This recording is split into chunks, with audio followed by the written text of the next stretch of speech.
السلام علیکم ناظرین، ہم آپ کو اپنے چینل میں خوش آمدید کہتے ہیں۔ تو میرے پیارے ناظرین، آج کا ہمارا جو واقعہ ہے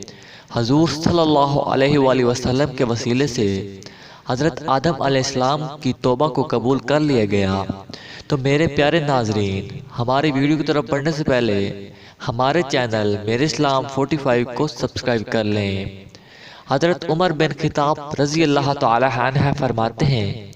کہ جب حضرت حبیب کریم علیہ السلام نے فرمایا، جب آدم علیہ السلام سے غیر ارادی طور پر لجز سردہ ہوئی تو انہوں نے سر آسمان کی طرف اٹھا کر عرض کیا،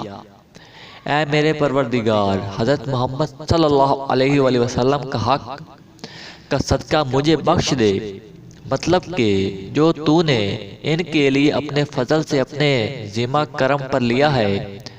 اور جس مرتبہ بلند پر ان کو فائز فرمانے کا وعدہ فرمایا ہے، تو اللہ تعالیٰ نے ان کی طرف وہی فرمائی کہ وہ حضرت محمد صلی اللہ علیہ وآلہ وسلم جن کے حقوق 2 مراتب کو وسیلہ بخش بنا رہے ہوں کیا ہیں اور کون ہے، اور تم نے ان کو قابل وسیلہ کیسے سمجھا اور کیسے جانا؟ تو انہوں نے عرض کیا، اے میرے رب، جب تو نے میری تخلیق کو مکمل فرمایا، میں نے تیرے عرش کی طرف سر اٹھایا اور اس پر یہ لکھا ہوا پایا، لا الہ الا اللہ محمد رسول اللہ، تو میں نے جان لیا کہ وہ تیرے نزدیک سب مخلوق سے زیادہ عزت و کرامت والے ہیں، کیوں نہ کہ تو نے ان کا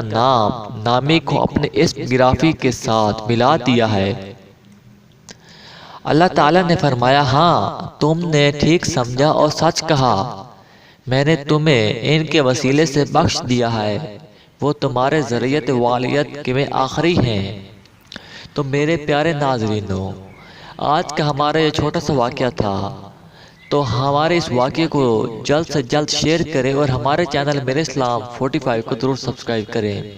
اللہ حافظ دوستوں، پھر ملیں گے ایک نئی ویڈیو میں۔